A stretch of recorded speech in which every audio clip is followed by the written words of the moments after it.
Have any of you heard about the recent Ebola outbreak? I'm sure many of you have. Today, I will talk about the Ebola virus and how harmful it can be.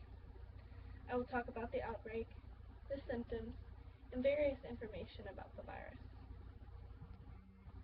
According to the CDC, Ebola is a rare and deadly disease caused by infection with a strand of Ebola virus.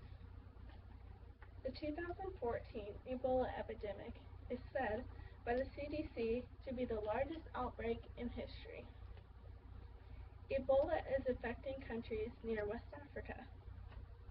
The World Health Organization states that the virus is transmitted to people from wild animals, then continues to spread to human population through human-to-human contact.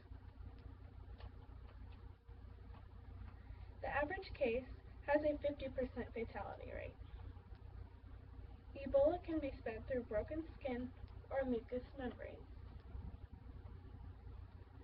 The World Health Organization says that the incubation period for the virus is 2 to 21 days. The time from infection with the virus to the onset of symptoms is called the incubation period.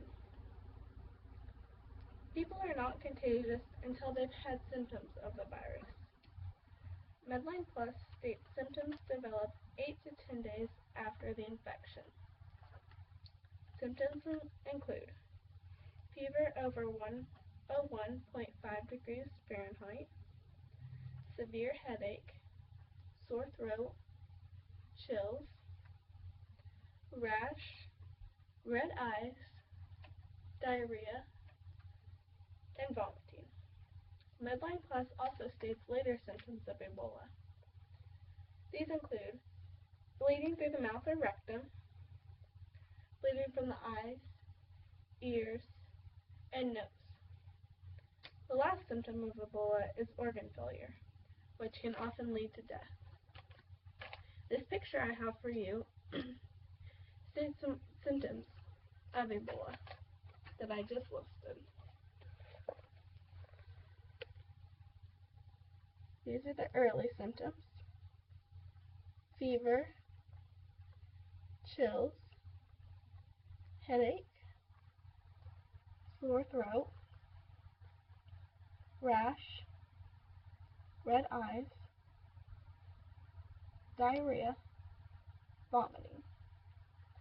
The later symptoms of Ebola are bleeding from the mouth or rectum,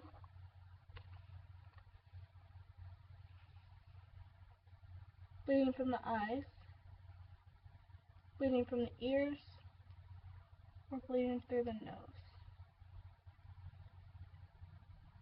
The last symptom includes organ failure, which often leads to death.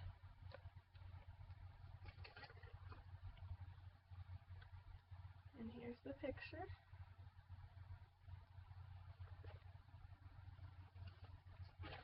The World Health Organization says that it is thought that the virus is developed from fruit bats.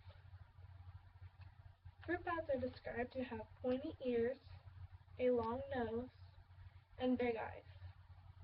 These bats live in Africa, Asia, Australia, and West Africa.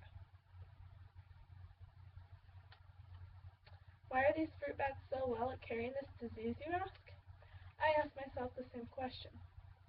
Something about this physiology makeup of these animals causes perfect carriers. The World Health Organization talks about prevention of Ebola. These include reducing risk of wildlife and human interactions.